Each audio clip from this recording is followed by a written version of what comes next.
దాని పేరేదో S7 ఏదో ఉంటుంది పేరు. 4 రోజులు కాగానే నా పక్కనున్న మిత్రుడు ఇంకా ఇదే వాడుతున్నావా అంటాడు. కొత్తది వచ్చింది మార్కెట్లోకి, అది వాడలేదా? అది వాడడంలోనే నీ జీవన సాఫల్యం ఉంది. నీ మానవ జీవితానికి పరమార్థం ఏంటంటే ఇగో ఈ వస్తువులన్నీ వాడటం. ఈ వస్తువుల్ని వాడుతున్నాడు, అత్యంత సంపన్నుడిగా జీవిస్తున్నాడు, కానీ ప్రశాంతంగా ఉండలేడు, సుఖంగా ఉండలేడు, సంతోషంగా ఉండలేడు. ఈ సుఖాన్ని సంతోషాన్ని వెతుక్కుంటూ ఎడిపోతున్నాడు.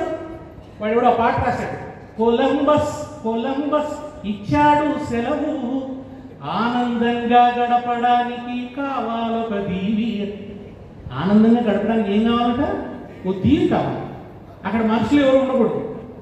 అక్కడ పోయి తన సంపదతో నదులు నీళ్లు ప్రవహించవు, అక్కడ బీరు బ్రాండీయే ప్రవహిస్తూ ఉంటుంది. ఆ ప్రవహిస్తున్న దాంట్లో తేలియాడి వస్తే సంతోషం అనుకుంటాడు. వారం రోజులు తేలియాడి వస్తాడు. మళ్ళీ ఇంటికి వచ్చిన తర్వాత కొడుకును చూస్తే బాధ, బిడ్డను చూస్తే బాధ, భార్యతో పంచాయతీ, ఇంట్లోనే ఒక భయంకరమైన ఇల్లే నరకల్లాగా అనిపిస్తుంది. ధీరుభాయ్ అంబానీ కొన్ని వేల కోట్లు సంపాదించాడు, కానీ ఆయన 2 కొడుకులకు 1000 కోట్ల ఆస్తులు ఇచ్చాడు. కానీ ఆ 2 కొడుకుల్ని కలిసి ఉండే సంస్కారం ఇవ్వలేకపోయాడు. ఆ 2 కొడుకులు బయటపడి పంచాయతీ పెట్టుకుంటే తల్లి వీధిన పడ్డాడు. కనుక ఆస్తులు పెంచుకోవడంలో మనిషి సంతృప్తి ఉందనుకున్నాడు. వేమన అంటాడు ఒక మంచి మాట, భూమి నాది అనిన భూమి పక్కున నవ్వు. ఈ భూమి నాది అంటే భూమి నవ్వుతుందట. ఒక పిచ్చోడా, నువ్వు పుట్టక ముందు నుంచి లక్షల సంవత్సరాలకి నేను ఉన్నాను నాయన, నేను నీదాన్ని ఎట్లా అవుతా? భూమి నాది అనిన భూమి పక్కున నవ్వు, దానహీను చూచి ధనము నవ్వు. దానం చేయని వాడిని చూసి ధనం నవ్వుతుంది కదా, ఎప్పుడు నీ దగ్గర ఉంటానని. నేను కథన భీతు చూచి కాలును నవ్వురా, మృత్యు అంటే భయపడేవాడిని చూసి యమధర్మరాజు నవ్వుతాడు. ఏదో ఒక రోజు ఇంటెనక అడ్డమైన చావు చచ్చిపోతావు, దాని బదులు యుద్ధంలో వీరస్వర్గం అలంకరించరాదు.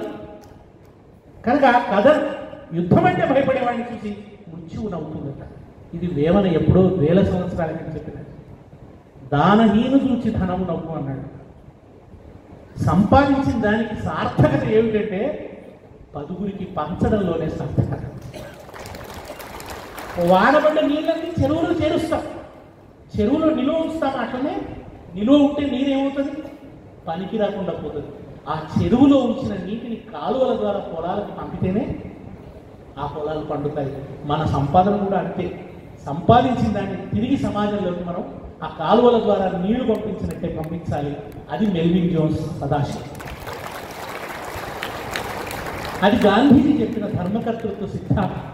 కనుకనే మీ సంతోషాన్ని, మీ ఆనందాన్ని మీరు బార్లలో వెతుక్కోకండి. మీరు ఎక్కడో మన థాయిలాండ్కి వెళ్ళి వెతుక్కోకండి. ఎక్కడో ఇంకేదో దేశాలకు పోయి అక్కడ ఆనందాలు వెతుక్కోకండి.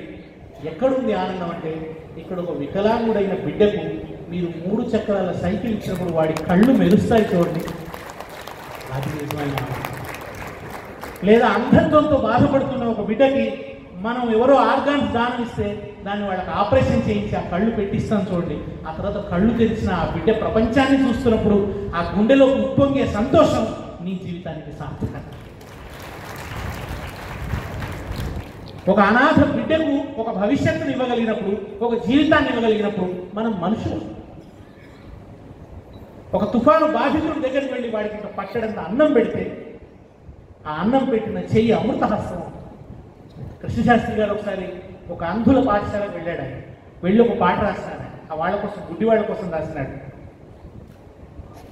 అందులో ఏమంటాడు ఒక చోట అంటే, తెలుసు మాకు వెలుగేదో, తెలుసు చీకటేదో, వివరంగా తెలుసు మాకు వెలుగు చీకటి, వెలుగు చీకటి. మాకు వెలుతురంటే ఏమిటో తెలుసు, చీకటి అంటే ఏం తెలుసు. కళ్ళు లేకున్నా మాకు తెలుసు. ఎట్లా తెలుసు అంటే, విసిరి కొడితే ఎవరైనా కసిరి కొడితే చీకటని. ఎవరన్నా మమ్మల్ని కసురుకుంటే అది చీకటి. దయతో మా చేయి కాస్త తాకినప్పుడే వెలుగని, తాకినప్పుడే వెలుగని. తెలుసు మాకు వెలుగేదో, తెలుసు చీకటేదో, వివరంగా తెలుసు మాకు వెలుగు చీకటి వెలుగు చీకటి. అది ఆ దయతో తాకి ఒక వెలుతురుని సమాజానికి పంచాలి. నువ్వు ఒక దీపస్తంభానివై ఇతరులకు వెలుతురుని పంచగలగాలి. నువ్వు ఒక దారి చూపించగలగాలి, ఒక మార్గదర్శి కాగలగాలి. మనం నెల్సన్ మండేలా తిరిగా మానవ జాతి కోసం సంవత్సరాల పాటు జైలు శిక్ష అనుభవించమని అనటం లేదు. యేసుక్రీస్తులాగా శిలువ ఎక్కమనడం లేదు. గాంధీజీలాగా సత్యాగ్రహం చేయాల్సిన పని లేదు. కనీసం నువ్వు సంపాదించిన దాంట్లో ఎంతో కొంత ఇతరులకు పంచడం ద్వారానైనా మనిషి అనిపించుకో. ఎందుకు ఈ పని చేయాలంటే దీంట్లో కూడా మన స్వార్థం ఉంది. నువ్వు ఒక్కడివే ఒంటరిగా ఆరోగ్యంగానూ ఆనందంగానూ బాగా ఉండలేవు, ప్రశాంతంగా ఉండలేవు. ఎందుకంటే చుట్టూ దరిద్రం అనే సముద్రం ఉప్పొంగుతున్నప్పుడు మధ్యలో ద్వీపంలాగా ధనవంతుడిగా నువ్వు బతకలేవు. ఒక ఆమె రోజు ఇల్లు ఊడుస్తున్నదట. ఊడుస్తున్నా మళ్ళీ ఇంట్లోకి చెత్త చేరుతున్నది. ఒకరోజు భర్త ఏమన్నాడంటే, నువ్వు ఇల్లు ఊడుస్తున్నావు కానీ బజారు కూడా ఎవడన్నా ఊడవాలి కదా, ఊడిస్తే కదా ఇల్లు బాగుంటుంది. కనుక బజారు బాగుంటే ఇల్లు బాగుంటుంది, సమాజం బాగుంటేనే నీ ఇల్లు బాగుంటుంది. సమాజం అంతా అతలాకుతలమై అల్లకల్లోలంగా ఉన్నప్పుడు నువ్వు ఒక్కడివే ప్రశాంతంగా ఉండలేవు, నువ్వు ఒక్కడివే ఆనందంగా ఉండలేవు. నీ డబ్బు నీకు ఆ సంతృప్తినివ్వదు, నీకు ఆ ధనం సంతృప్తినివ్వదు. ఒక మహారాజు ఒక కవి చేత తన మీద కావ్యం రాయించుకున్నాడు.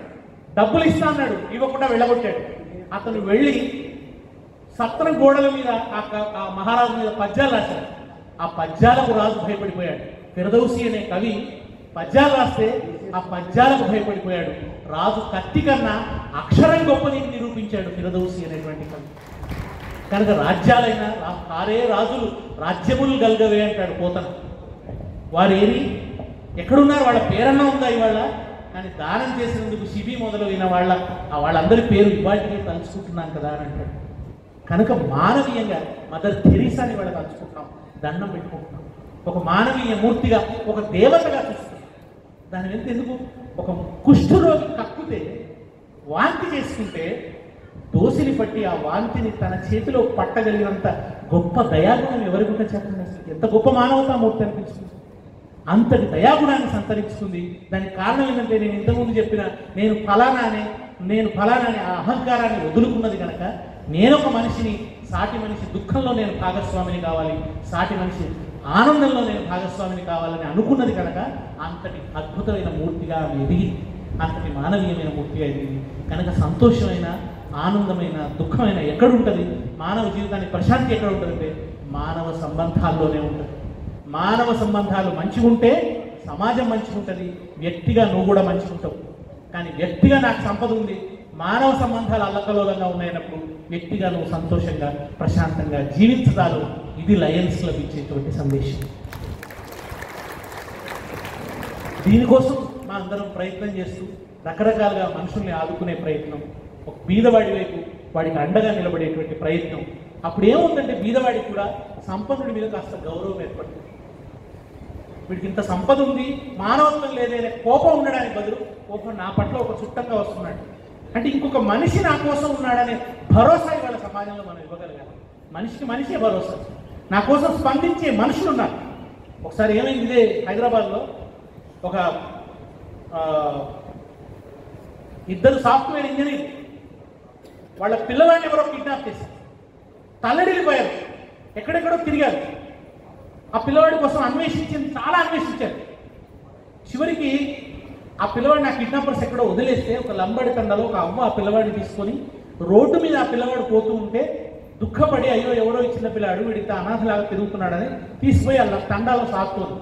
ఆ విషయం తెలిసి తల్లిదండ్రులు ఇద్దరు అక్కడికి వెళ్ళారు, సాఫ్ట్వేర్ ఇంజనీర్లు ఇద్దరు వెళ్ళి ఆ పిల్లవాడిని దగ్గర తీసుకుని ఏడ్చిన తర్వాత ఆ తల్లి మీడియాతో మాట్లాడుతూ ఒక మాట అన్నది, నా కొడుకు పోయిండు, నేను చాలా తల్లడిల్లాను. ఇవాళ ఈ అవ్వ, లంబాడి అవ్వ, తాను ఆ పిల్లవాడి తల్లి అయి సాది సవరిస్తున్నది. ఒకవేళ నేనే కనుక ఆ పిల్లవాడిని రోడ్డు మీద చూస్తుంటే, ఒక ఇంజనీర్ అయినా నేను పిల్లవాడిని ఎత్తుకొని నా ఇంటికి తీసుకుపోయేదాన్ని కాదు. ఎందుకంటే నాకు పొద్దున్న లేస్తే డ్యూటీ, నా సమస్యలు అవి ఉంటాయి కనుక పిల్లవాడిని ఇంటికి తీసుకుపోయేదాన్ని కాదు నేను. కానీ ఆ అవ్వ నాకంటే గొప్పగా ఇవాళ ఈ ప్రపంచంలో మనుషులు ఉన్నారు, మనుషుల్ని కాపాడడానికి మనుషులు ఉన్నారని నిరూపించింది. ఆ అవ్వను చూస్తే నాకు దండం పెట్టబుద్దయింది, నాకు కనువిప్పయింది అని మాట్లాడినాను.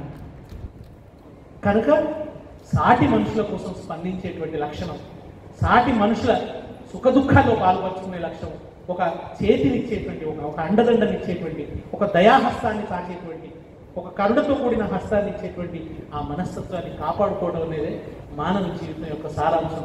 అదే సంఘటితంగా జీవించడం, అదే సంఘ ధర్మం. సాంఘిక ధర్మం అంటే అదే, సంఘం అంటే అదే.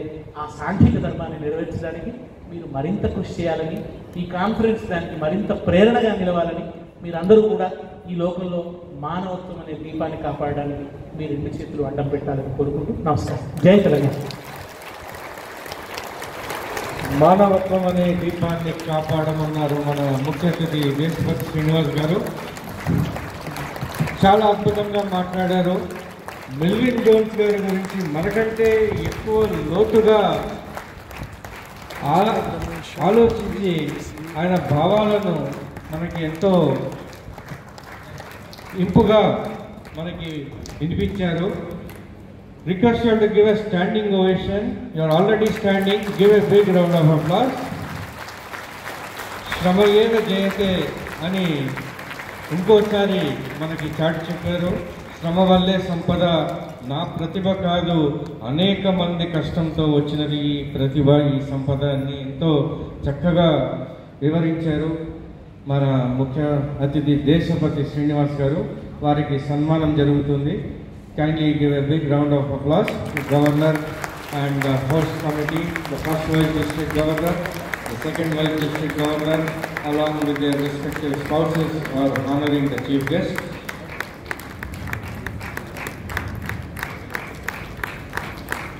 It is one of the most inspiring and thrilling message that we have heard from the chief guest in recent times. Thank you very much, sir.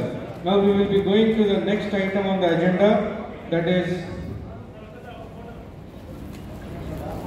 Lions Club కన్వెన్షన్లో ఈ విషయం జరిగింది.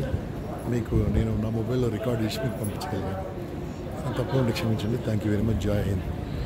నాగేశ్వరం.